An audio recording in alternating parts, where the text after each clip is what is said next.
দিন যায়, মাস যায়, বছর যায়, দেখতে দেখতে কয়েক যুগ কাটিয়ে ফেলি আমরা। একদিন হঠাৎ বুঝতে পারি আমাদের ঘুম ভেঙেছে, ভোর হয়েছে, কিন্তু এটা বুঝতে পারি না যে আমাদের দেখা সুন্দর স্বপ্নগুলো কোথায় গেল, কোথায় যেন হারিয়ে গেল।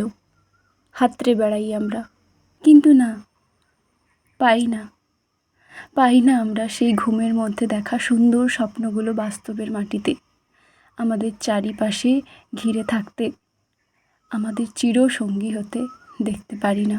বুঝতে পারি যে এতদিন খালি স্বপ্ন দেখেই কাটিয়ে দিয়েছি, সেটাকে বাস্তব করিনি বা বাস্তব করার চেষ্টাটুকুও করিনি। কিন্তু না, এখন তো আমি খুবভাবে চাই আমার দেখা সেই স্বপ্নগুলোকে সত্যি করতে, খুবভাবে চাই। কিন্তু আফসোস, আমার এই বোধটা এমন সময়ই হলো যে এখন আর কোনো সময় নেই, কারণ এখন বেলা ফুরিয়ে এসেছে, বিদায়ের সময় এসেছে।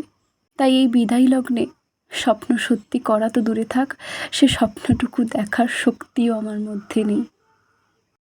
শুধু অপেক্ষা করে যাচ্ছি কবে আসবে সেই দিনটা, বা কবে আসবে সেই রাতটা, যেটা আমাকে নিয়ে যাবে চিরনিদ্রার দেশে, যেখান থেকে আর কখনোই আমি ফিরে আসতে পারবো না। এই পৃথিবীর মাটিতে দিনের আলোতে আর কখনোই স্বপ্ন দেখতে পারবো না, বা সুযোগ পাবো না সেই স্বপ্নগুলোকে বাস্তব করার। এত সময় যে কথাগুলো বললাম, সেগুলো শুনে হয়তো মনে হতে পারে এগুলো কী ছিল, কিন্তু আসলে এটাই বাস্তব।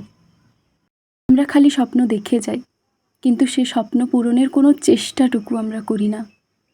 খালি ভাবি এটা হবে, ওটা হবে, কত ভালোই না হবে, আমাদের দিনগুলো স্বপ্নের মতো রঙিন হবে। কিন্তু সেটাকে স্বপ্নের মতো রঙিন করে তোলার জন্য যে রঙটুকু দরকার, সেই রঙটুকুও সঞ্চয় করার চেষ্টা করি না আমরা।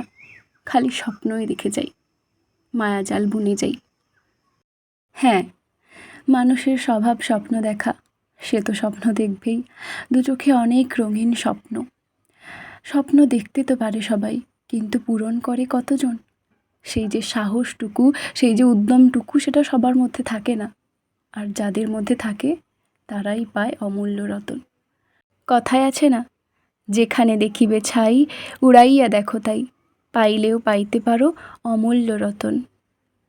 ঠিক সেভাবেই জীবনে কোনো কিছুকেই ছোট করে দেখা উচিত নয়, যে কোনো সুযোগকেই কাজে লাগানো উচিত, কোনো সুযোগকেই ছোট করে দেখা উচিত নয়। হতেও পারে তোমার সেই বড় স্বপ্নগুলো এই ছোট সুযোগটা পূরণের মাধ্যমেই সাফল্য অর্জন করবে একদিন। তাই যার যা মনে স্বপ্ন আছে, সেটা পূরণ করতে হলে আজ থেকেই লেগে পড়তে হবে কাজে। কোনো অলসতা দেখানো যাবে না, কোনো ফাঁকিবাজি দেখানো যাবে না। আমিও আমার স্বপ্নের দিকেই এগোতে চাই, একটু একটু করে। অনেক বড় স্বপ্ন যেটা আমার কল্পনায় আছে, সেটাকে একদিন পূর্ণতা দিতে চাই।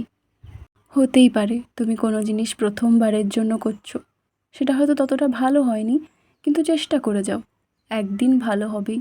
চেষ্টার কোনো বিকল্প হয় না। আমিও কিন্তু আজ এইটা প্রথমবারের জন্য করেছি। ভালো লাগলে অবশ্যই বলো, আর আমার পাশে থেকো, আর নিজেরা নিজেদের স্বপ্ন পূরণের লক্ষ্যে এগিয়ে যাও।